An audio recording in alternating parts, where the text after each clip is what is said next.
messieurs, bonsoir. Il est 20h sur les antennes de la télé Futur Média. C'est parti pour le sommaire de cette édition avec le collectif Sama Souf Yok Sama Armel.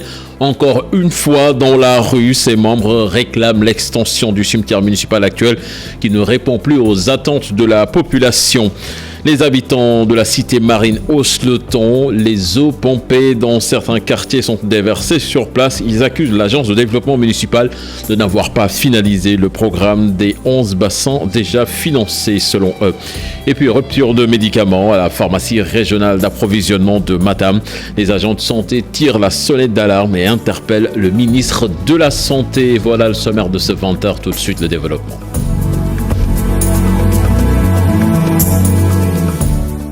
Bonsoir et bienvenue à toutes et à tous. Le collectif Sama Souf Yok Sama Armel dans la rue ce matin pour réclamer l'extension du cimetière municipal actuel. Les populations des 16 communes ont manifesté ce dimanche pour la cause. Compte rendu signé Habib Faye et Mohamed Moudou Diop plutôt. Tout Pikine uni pour un seul but, l'extension du cimetière municipal de Pikine. Le temps de la marche est donné. Le président nous fait 10 hectares alors qu'on a ici 12 hectares 7. Lii du combat politique, combat affaire de Pikinois. Nous sommes tous de Pikine. Les marcheurs avancent lentement sur les allées Talibou Bès, Talibou Mak et Rue 10 pour exiger l'extension du cimetière musulman de Pikine. L'appel du collectif Sama Souf Yok Sama Almer a mobilisé les Pikinois. Et c'est une urgence dans la mesure où ce cimetière-là est en train d'être transformé en une fosse commune. On y superpose des cadavres faute d'espace. Une dizaine d'années, les cimetières sont pleins et qu'il y a des terrains qui sont là, ils ne sont pas exposés. Donc je crois que c'est à la population pikinoise ou bien à la population de la région de Dakar de s'y opposer. Comme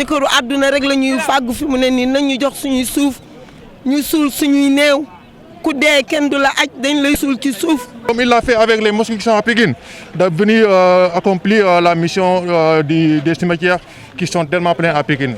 L'extension du cimetière sur le site proposé est une doléance adressée au président de la République. Ça appartient à l'État du Sénégal dont le président Macky Sall est le chef. Nous, population de Pikine, lui demandons de mettre à disposition ce foncier-là pour qu'on puisse procéder à l'extension du cimetière. Parce que dans ces cimetières-là, elle est pleine. Les gens sont en train de superposer les morts et c'est inadmissible dans un pays. Dans le giron des marcheurs, l'ancien maire de la commune de Pikine-Ouest, sous son magistère, il avait porté un tel projet. Il n'est pas question d'urbaniser, c'est tout. Mais attends, on est en train de grignoter le technopole. C'est pas normal. On a construit l'arène. Personne n'a rien dit. C'est l'État qui a foulé la réglementation au pied. Le cimetière de Pikine, aménagé en 1952 sur une superficie de 4 hectares, aujourd'hui, Pikine veut utiliser les 12,7 hectares restants sur le site de Technopole pour pouvoir enterrer ses morts. Inondation à Kurmassar, les problèmes ne sont pas résolus mais déplacés, c'est du moins l'avis des populations de la cité marine qui soutiennent que les eaux déversées, les eaux des autres quartiers sont déversées à la cité marine et ces populations pointent du doigt à l'ADM qui n'a pas finalisé le programme des 11 bassins déjà à financer. Ces habitants de la cité marine ont organisé un point de presse pour interpeller les autorités. Leur porte-parole que nous écoutons au micro de Salif Sow et Asmalik Diop. Donc, nous faisons partie de la commune de Kermassar. Aujourd'hui, nous sommes confrontés à un problème lié aux bassins de rétention qui ont été réalisés dans la commune de Kermassar. Donc, il y a 7 bassins de rétention et 2 mini-stations de pompage connectés par des dizaines et des dizaines ou bien des centaines de mètres qui affluent ou bien qui drainent l'eau qui se déverse au niveau du quartier Medina Ganassar, cité marine Kermassar. Donc toutes les inondations qui ont été en tout cas au niveau du commune de Kermassar, qui ont été aspirées soit par le biais des nappes de freinage, par le biais des bassins de rétention, ou bien par le biais des canaux, n'est-ce pas, par le biais des canaux qui amènent l'eau vers les autres bassins de rétention, sont déversés au niveau de ce quartier-là. Donc en fait, le problème réel, c'est que le canal, l'exutoire, n'est pas arrivé au niveau du lac. L'exutoire est juste installé au niveau du quartier Medina Ganassar, cité marine Kermassar. Ce qui fait que toutes les eaux n'est-ce pas, des inondations aujourd'hui se retrouvent dans notre cité et créent encore un autre lot de sinistrés. Parce que comme vous pouvez le constater, pas mal de maisons aujourd'hui ont été abandonnées et pas mal de terrains également ont été aujourd'hui occupés par cette eau provoquée par un peu l'ADM, l'Agence de développement municipal. Banlieue dakaroise, lycées, collèges et écoles élémentaires, des parcelles assainies, désinfectées pour les besoins de la rentrée scolaire prévue ce 12 novembre. La mairie des parcelles veut jouer sa partition pour le respect des gestes barrières, notamment dans la lutte contre la pandémie du coronavirus. Moussassi, que je vous propose d'écouter au micro de Pape Faraning et Armadouba. La mobilisation exceptionnelle durant 3 semaines pour nettoyer 24 écoles élémentaires et demain nous allons faire les CM et le lycée des parcelles. Donc vraiment ça a été une mobilisation exceptionnelle. Nous avons décontaminé, désinfecté avec le service d'hygiène et ensuite procédé au désherbage, au nettoyage, à l'entretien des salles de classe et ensuite à des travaux de génie civil. Nonobstant le marché régulièrement attribué à l'entreprise RME qui doit faire des travaux de réhabilitation de salles de classe, portes-fenêtres, surélévation des murs, logements gardiens et toilettes. Et à partir de mardi, il y aura une rencontre avec l'ensemble des relais communautaires, des Badianougor, pour quand même installer le dispositif de mesures barrières dans l'ensemble des écoles, afin quand même de continuer toujours à prévenir le Covid-19. Covid-19, justement, la situation du jour. Aucun décès n'a été enregistré ce samedi 7 novembre 2020. Un cas grave est pris en charge dans les services de réanimation des hôpitaux. Sur 797 tests réalisés, le Sénégal a enregistré 15 nouveaux cas de coronavirus, 11 communautaires et aucun cas importé. 19 patients hospitalisés ont été contrôlés négatifs et déclarés guéris. Je vous l'ai annoncé dans les titres de cette édition à matin. Plus de paracétamol, d'amoxyline et même d'alcool dans les postes de santé du fait de la rupture à la pharmacie régionale d'approvisionnement. Les agents de santé n'en peuvent plus composer pour la plupart de contractuels et d'agents de santé communautaires. Les infirmiers de la région tirent la sonnette d'alarme et interpellent le ministre de la Santé, Ali Bandelian. Ce sont des agents de santé très en colère qui se sont retrouvés à Matam. Infirmiers, chefs de poste de santé, agents contractuels et communautaires, matrones et sages-femmes, ils ont tous enlevé les blouses blanches pour crier le ras-le-bol. En plus de leurs dures conditions de prise en charge, il y a qu'aujourd'hui, ils n'ont même plus d'alcool, encore moins de paracétamol dans les différents postes de santé. En venant à Matam, de ne pas rester dans la ville de Matam ni à Ourossogui, mais d'aller dans les villages, dans les postes de santé, pour voir les réalités dans lesquelles les gens sont en train de vivre. Le constat est... Je ne peux pas m'expliquer. Quand on vous dit que vous allez dans un poste de santé où pratiquement il n'y a pas d'amoxyline, où il n'y a pas de paracétamol, alors qu'on nous dit qu'on a dépensé 70 milliards, les gens n'ont absolument rien au niveau des postes de santé. Je pensais que c'était les postes qui n'avaient pas fait de commande. Même au niveau de la PRA de Matam, il n'y a pas ces médicaments. Mais comment on peut demander à des gens de soigner alors que le paracétamol ou la plaquette ne coûte que même pas 100 francs. Vous ne pouvez pas l'avoir. Vous n'avez même pas d'antibiotiques dans votre structure. Et aujourd'hui, on est à Dakar, on demande au président, le président vous donne des milliards. Vous pensez uniquement à construire des bâtiments. On prend 300, 500 milliards, on met dans les bâtiments.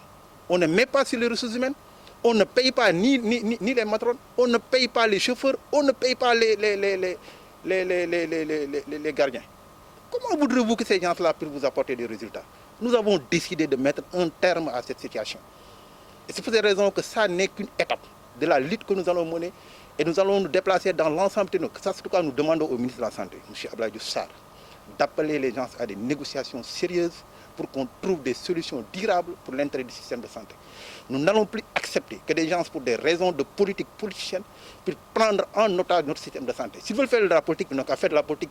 Mais nous avons choisi de servir notre pays et de servir. Mais nous n'allons jamais accepter que des gens qui n'ont rien à voir avec ce système puissent nous prendre en otage. Malgré toutes les ressources supplémentaires et additionnelles introduites dans le secteur de la santé depuis le début de la pandémie de la Covid-19, ces agents n'en peuvent plus avec leur précarité. Face à une sérieuse menace de bloquer le système, ils interpellent le ministère de la Santé. Nous allons à Ziguinchor à présent. Insuffisance de poches de sang. L'armée apporte sa contribution pour faire face à cette préoccupation. Dans la localité, on sollicite parfois l'intervention des hommes de la zone militaire numéro 5 pour sauver une situation en cas de pénurie. Une démarche de citoyenneté et de solidarité qui entre dans le cadre du concept Armée-Nation.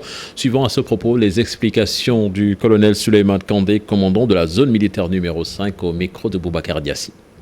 Cette activité de don de sang est motivée par le fait qu'effectivement les forces de défense et de sécurité sont très solidaires à la population de Ziguinchor de surcroît, et que également effectivement les forces de défense et de sécurité qui sont ici dans la région de Ziguinchor en synergie, nous travaillons en synergie réellement et en cohésion, et il se trouve que nous effectuons des activités à risque, des activités pour lesquelles effectivement nous pouvons être en situation également d'avoir besoin de sang. Mais ce besoin de sang également, il est beaucoup plus crucial pour les hôpitaux de la place, où effectivement chaque fois que nous partons pour demander du sang, lorsqu'on en a besoin, on se rend compte qu'effectivement que c'est vraiment le niveau de disponibilité est assez critique. Donc voici à peu près un peu le sens de cette activité de don de sang aujourd'hui. Donc c'est un acte hautement civique. Et c'est un acte également qui nous permet effectivement de garder les liens et des relations très fortes avec les populations locales. Et puis les premières recrues du 12e bataillon d'instruction qui sont arrivées à Dakar-Bango cette année, toutes les dispositions ont été prises pour éviter toute contamination en cette période de pandémie de coronavirus. Le nombre est également revu à la hausse malgré la pandémie, mais le protocole sanitaire est respecté à la lettre, nous disent Ousseynou Diop et Habib Seck. Avec la Covid-19, les méthodes de recrutement changent au 12e bataillon d'instruction. Ici, les nouvelles règles sont bien respectées par les nouveaux recrues sous l'œil vigilant du commandant. Le commandement a pris toutes les dispositions pour éviter la propagation de ce virus. À cet effet, des mesures sont prises avant l'arrivée des recrues et ces mesures se poursuivront tout le temps durant leur séjour ici au centre d'instruction. Une fois sur les lieux à Dakar-Bango, tous les recrues sont testés et mis en quarantaine. Le protocole sanitaire est respecté à la lettre par les futurs militaires. Arrivés à Bango, les recrues sont mises en quarantaine avec une surveillance journalière d'une équipe médicale. Et durant cette période de confinement, tous les protocoles sanitaires sont respectés, y compris la mise en place de dispositifs de lavage de mains qui sont placés devant les dortoirs. Ici, la distanciation sociale est respectée pour éviter tout contact avec les recrues. Le dispositif également renforcé. Avec ces mesures, tout cas suspect qui est détecté est transféré au centre de traitement Covid du camp où l'intéressé sera pris en charge. Les mesures barrières sont respectées durant toute la durée du confinement des recrues qui vont sortir dans quelques mois. En attendant, les futurs militaires sont en quatorzaine. Ils doivent démarrer la formation d'ici 2 semaines. En mode politique, dans ce 20h à Louga, les responsables du parti Réumi approuvent la décision de leur leader qui a décidé de rejoindre le camp présidentiel. La fédération départementale défend ce choix qu'elle juge judicieux vu la situation du pays. Suivant à ce propos, Modou Antenyaï, interrogé par Tiernofal. Chacun a sa manière d'interpréter. Mais nous savons que notre leader a fait un sacrifice honorable. C'est un homme d'État, pas un homme politique. Un homme d'État voit plus loin que cette vision de se battre pour une couronne. Un homme d'État, c'est celui qui prépare l'avenir pour les futures générations. Il se bat pour que le Sénégal puisse se relever de ce défi. Parce qu'un pays à genoux, un pays instable, ne pourra pas être favorable à ses fils. Aujourd'hui, c'est dans ce cadre-là qu'il doit interpréter et expliquer le choix de notre leader Idriss Seck. C'est un choix judicieux, un choix d'homme d'État avéré un choix que nous apprécions à sa juste valeur. Parlons de toute autre chose à présent. Lutte contre l'immigration clandestine, 80 millions de francs CFA pour accompagner les jeunes dans leurs initiatives en entrepreneuriat.